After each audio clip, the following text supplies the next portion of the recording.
welcome back to another All Wrestling review. I don't really have a whole lot to talk about on these shows this week, mainly because, well, either A, I couldn't be buggered watching most of it, or B, it's just me talking about situations that I like. If you guys have been following the All Wrestling review series by now, you basically know that it's not me reviewing the entire shows from start to finish. It is just me highlighting things that I'm more interested in. You know, big matches I'm interested in, storylines that I'm interested in, and all that stuff. And if there are any storylines I'll bring up along the way. So, like, obviously Stardom, I don't really pay attention too much about that anymore, which is why I barely talked about it for quite some time. On TNA's side of things, they had a pay-per-view tonight, and I guess I can't really say I'm very positive about Tessa Blanchard returning to TNA. That's a big blunder on TNA's part. Like, I'm not the biggest fan of that. Not the biggest fan of them bringing Tessa Blanchard back to the company and all that. And I know Joe Hendry became #1 contender for the TNA World Championship again, which I'm really hoping they pull the trigger this time on him and actually have him win the title. But I have my doubts. So, yeah. From the stuff that I read about TNA's pay-per-view, I think Tessa Blanchard coming back is definitely the low point for me. When it comes to AEW, they had this thing called Winter is Coming. Mercedes and Anna Jay had a segment which was pretty fine. It was fine. You know, hyping up their big match on that Holiday Bash show. That's coming up in about maybe a week or so. So that was fine. So I thought that was fine. Mariah May and Mina Shirakawa had a really fun match. And I know Kyle Fletcher has been doing very well in the Continental Classic. He's won all of his matches. He even beat Okada. You know, the same Okada from New Japan Pro Wrestling. That was pretty big victory for him. But Mariah May and Mina's match had a big shocking outcome. Well, not that Mina won the title, not that. It was more... Mariah May was able to retain, but the more shocking thing is Toni Storm made her return with her old gimmick, the Lightning Thunder, as I called it in WWE, or the Rockstar, as what many people call that version of Toni Storm. She came back with her old gimmick. I was kind of surprised that she came back with her old gimmick.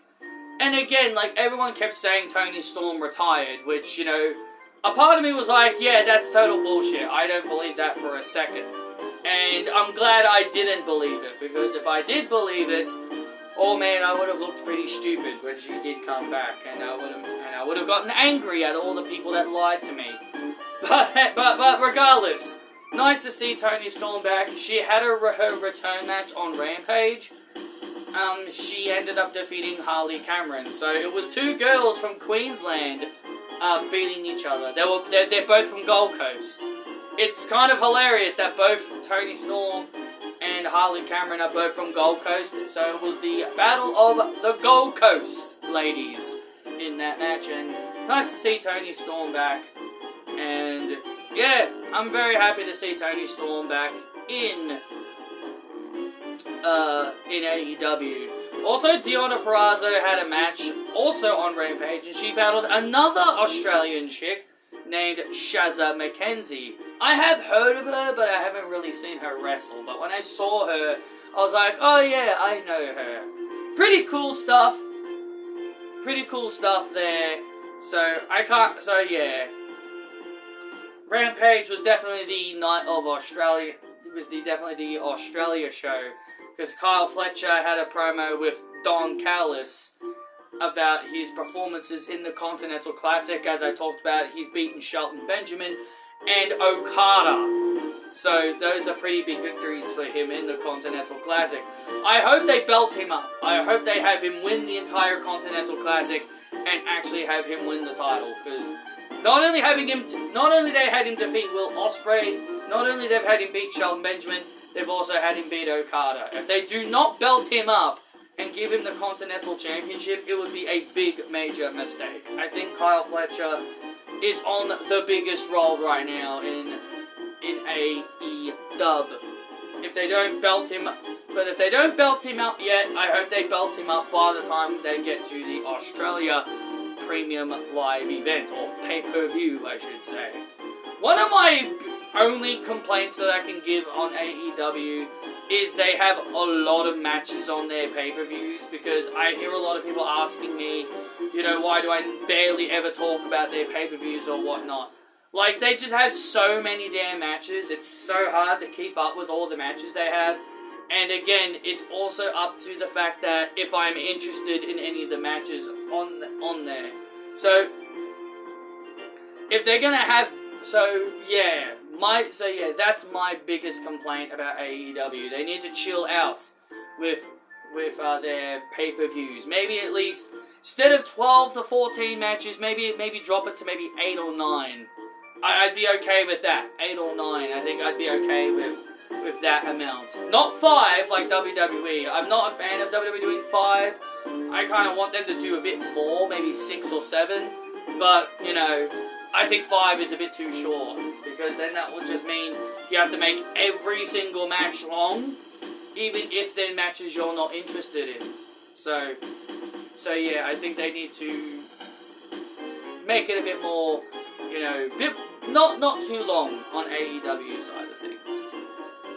So yeah, that's really all I can say about AEW at the moment. World's End is going to be quite interesting. I wonder what they're going to end up doing at that show, especially with Toni Storm and all that, and Mariah May. Maybe they have a match at World's End, maybe. But I feel like they might be saving Toni and Mariah to have their rematch in the Australia show, at the Australia show. Now, when it comes to WWE, oh man, when it comes to WWE, man, it's very difficult to watch their programs. Like, even when, I know I've talked about 3 hours is way too long, and sure, 2 hours is fine, but even then, I still find things that I don't really personally enjoy, and there's just a lot of boring stuff going on right now. Like, sure, Seth and Punk is an interesting story, but they're gonna have their match on Netflix. Like, they obviously want to make the Netflix show really big and really important, so they're going to put all these big matches on Netflix. So, there's that. So there's that. So they're going to be doing Roman and Solo again on Netflix, which, please, I just wish for the love of God they just end this already. Like, I just want them to end the Bloodline story, and you've heard me say it so many times, and I just know it's never going to happen, because Triple H just cannot do WWE without the Bloodline.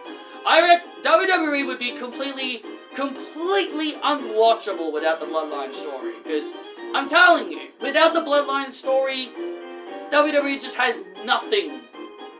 They have nothing. Even Seth and Punk's feud is going to eventually run dry, because people are going to get sick of seeing them fight each other. Triple H and his constant have these feuds go on forever and ever and ever and ever is going to run dry on people very, very quickly. People may be into it now within the first few years, but I guarantee you, as the years and years and years go on, people are going to get very, very bored of it. Dakota Kai had a match with Liv Morgan, which I don't have a problem with Liv Morgan wrestling. But we've got two major problems here. Though I was excited about the match, I was like, oh, finally, something fresh and something different.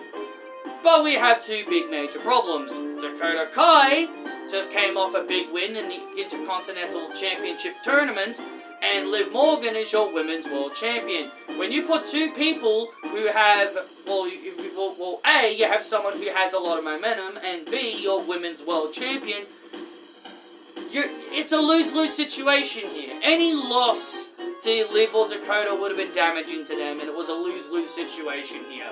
And of course, they have Pure Fusion Collective get involved, because my god, are we not tired of seeing Damage Control feud with Pure Fusion Collective? They've been feuding ever since they were formed, possibly back in August. I can't remember when Pure Fusion Collective debuted, nor do I care, because I'm tired of them.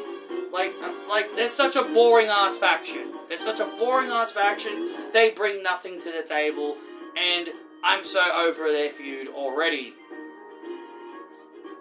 As I said, Triple H has this nasty habit of just continuing feuds when fans are obviously very, very bored of it. Because man, I just want this whole feud to end. And of course, that's going to be everyone's argument. Well, Dakota was protected. She was protected, man, so she didn't lose clean. It still hurt her. It's still a hurtful loss, in my opinion. And amongst of everything else on the show, you know, Finn Balor still feuding with Damian Priest. I mean, like, come on. Like, come on, man. Like, are we for real? Again, I don't want to be the guy that complains all the time, but God, Triple H just needs to put these feuds to bed. Triple H just needs to put these feuds to bed. Like, people are tired of Rhea and Liv always fighting each other. People are tired of Damian and Finn fighting each other. Fans are tired of seeing the same people in the same feuds all the damn time. It's so tiring. It's so tiring and so boring, and that's why I can't enjoy these shows. Because it's so tiring to see the same thing over and over and over again. When they move to Netflix, they need to fully hit that reset button. A complete reset. No more Liv Rhea. No more PCB Damage Control. No more Bloodline. No more this. No more that. A complete reset is in order. A complete reset is in order. Because I swear to God, I'm so tired of it. I do not want to see the same feuds heading into Netflix next year. And if we do get the same feuds heading into Netflix, then it just shows you Triple H doesn't give a shit, and he's just going to continue the same feuds regardless. But yeah, a full reset is necessary. You want to change the draft, you want to move people around like they had Braun Strowman become a part of SmackDown, fine. As long as you hit reset, as long as you completely hit the reset button and give us completely new fresh feuds, I don't mind. But that doesn't seem to be the case. Rhea and Raquel were in the main event of Raw. You know, a part of me was actually a little bit worried that Rhea was actually going to lose this one because, again, it's Raquel Rodriguez. It's Raquel. If you guys know Triple H, he adores Raquel. Look what he did with Raquel in NXT. Had her become NXT Women's Champion. Made her a babyface. Triple H had always adored Raquel. So, I wouldn't have put it past him to actually have Raquel defeat Rhea Ripley. Now, thankfully, he didn't do that. But I'm just saying, I wouldn't have put it past him if that is exactly what he did.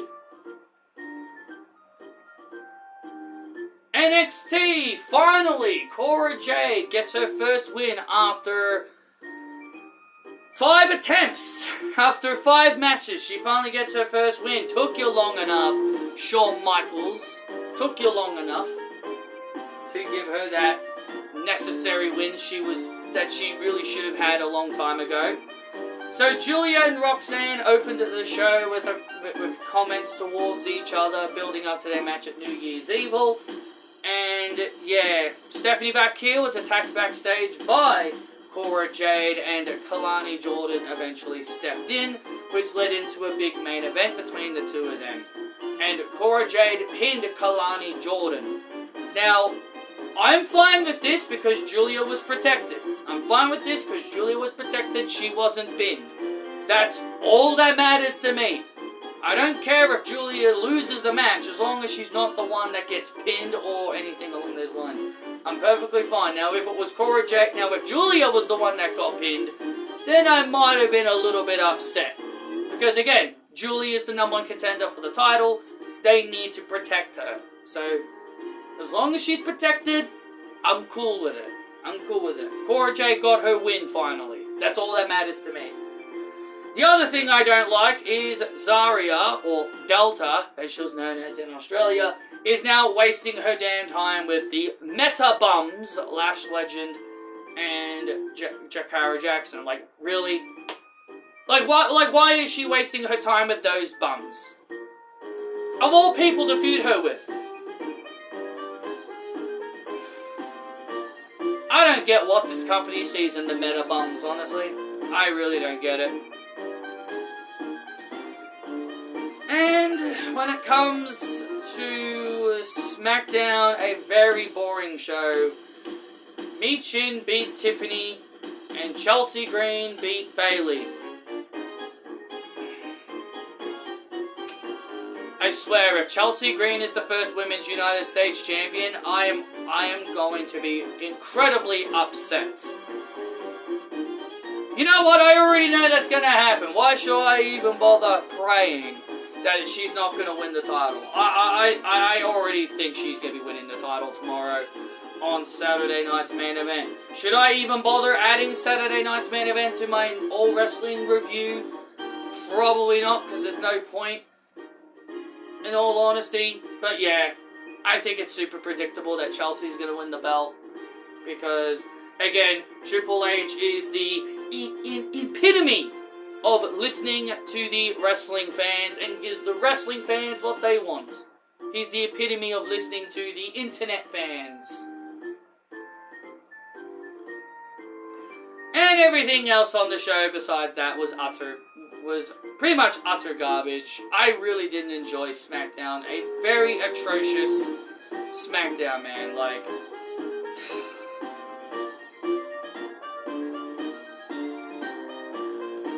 I just can't find anything positive to say. Like, Solo and LA Knight, like what can I say about that? Bloodline as usual, stand tall. Roman's challenged Solo to a match on Netflix, which I'm going to assume The Rock is going to cost Roman that match, and that's going to set up their WrestleMania feud. And please, for the love of God, just do Roman versus Rock at WrestleMania, please. Like, fans have been begging for it. Just do it at WrestleMania, please. Just do it at WrestleMania. None of this Rock versus none of this Rock versus Cody nonsense.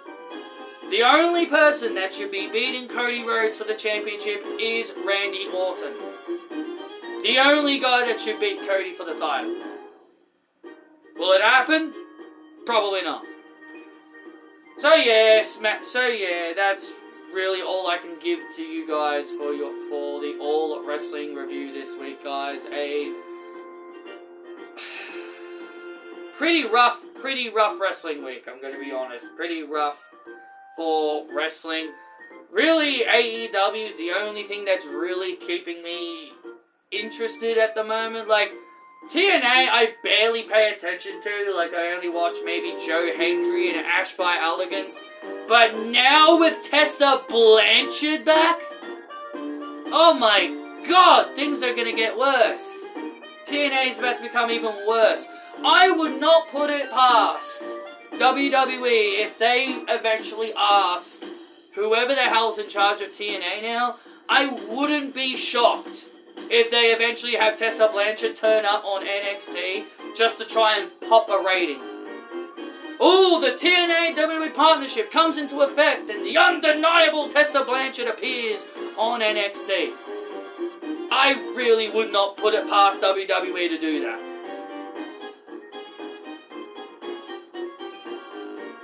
Anyway, that's all I've got for you guys for this All Wrestling review. Thank you all for joining me. Be sure to hit that like button and subscribe. And I will see you next time.